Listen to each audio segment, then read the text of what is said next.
These tubes and vials contain lethal compounds, poisons and explosives with the power to cause instant death. Yet, they are the common tools of chemists, safe in their professional hands, definitely not something to handle carelessly. But we do, every day, in many forms, casually, easily. In fact, our lives depend on a combination of deadly gas and highly explosive metal. Deprived of them, we die. This is the gas. Only a few breaths of it would kill you, or me. Just a tiny squirt will wipe out these locusts.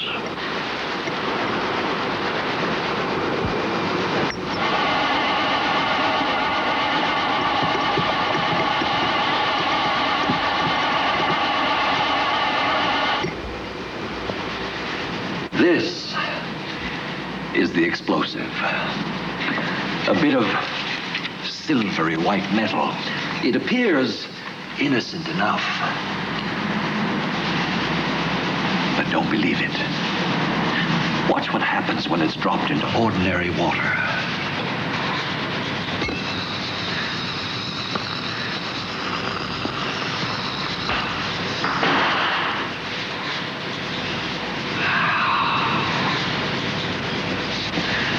An explosive, sodium, a deadly gas, chlorine.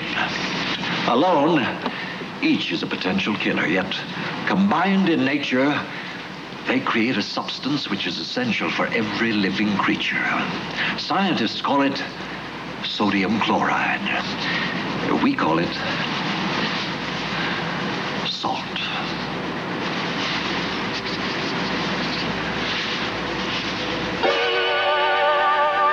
Ordinary table salt is crystals of sodium chloride, crystals that are always cubes or parts of cubes. In our bodies, the right amount of salt helps keep our nerves, muscles, and digestive systems working properly. Without salt, the body would dry up, suffering convulsions and paralysis before literally dying of thirst.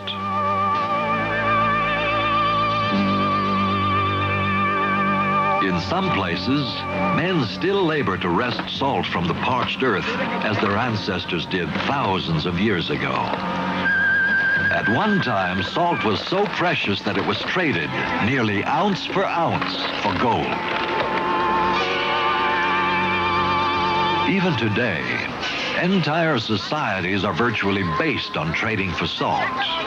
In the Sahara Desert, the Kanuri people are the producers, the buyers are the Tuaregs, who each year journey nearly 1,000 miles just to trade for salt. Neither speaks the other's language, so bargaining sometimes lasts an entire week, conducted in a third language that neither Tuareg nor Kanuri speaks very well.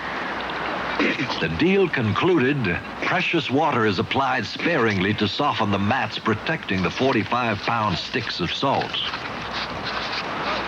The trek home will be long and arduous.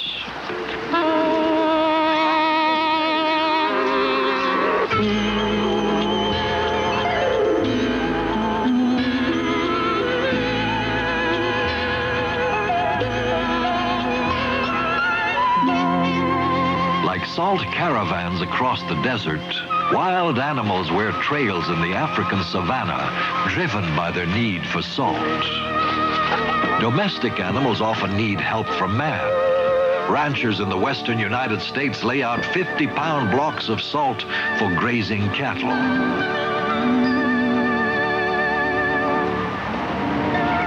High in the mountains of Bhutan, where the yak is the sole source of human livelihood, herdsmen must take special care of their precious animals.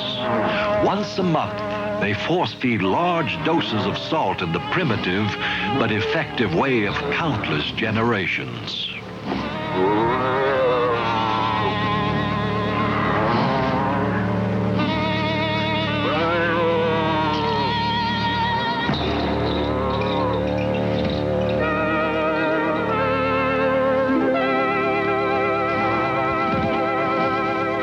Salt can be harvested by solar evaporation from the limitless supplies of the oceans. A modern plant can produce 6 million tons a year. Salt is also brought up from deep in the earth, and in Poland, the Walicka mine is a national showcase. It began producing over 1,000 years ago. Every inch of space was hewn out of rock salt by hand. In the 17th century, miners began carving salt into statues of saints and royalty.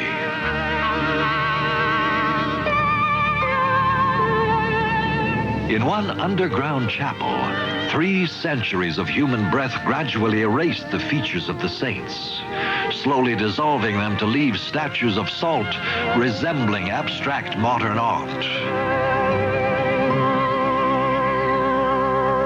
Walls, floors, artworks, all made of salt. An underground city whose galleries and corridors extend nearly 200 miles. Today, through much of the world, modern production methods make salt plentiful and cheap. In cold climates, huge amounts are literally thrown away each winter, spread on roads to keep traffic moving after snowstorms. No use is more important than salt's applications in medicine. For years, intravenous infusion of saline liquids has been used to manage loss of blood and to help prevent shock. Dissolved in the body of every healthy adult is 8 ounces, half a pound of salt. Salt. It's in our blood, sweat, and tears. But too much can be dangerous. To be precise, too much sodium. Salt is 40% sodium, and excessive sodium could cause high blood pressure, which in turn could lead to heart attack, kidney failure, and other ailments. The average healthy adult gets by safely on about 2 grams of sodium a day, roughly 1 teaspoon of salt. The typical American diet may supply up to 3 times that amount. In 1 year, for 1 person. That means over 13 pounds of salt.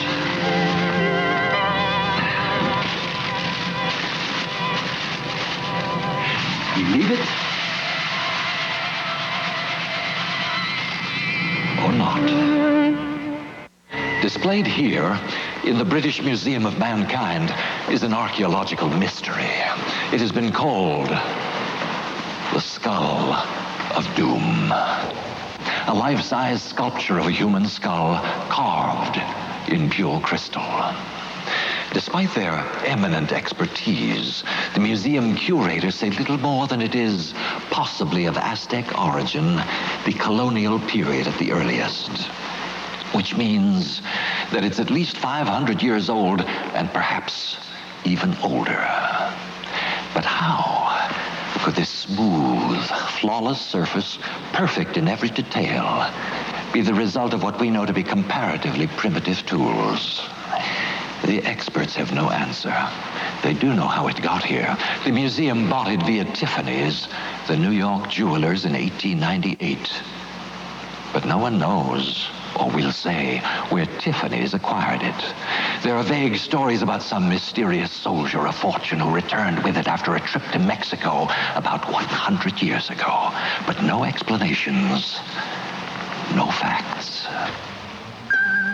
There is only one thing that is certain. At night, the skull is cloaked, its gleaming eyes hidden behind cloth. For in the past, if it wasn't covered, the cleaning staff wouldn't work around it. Believe it or not.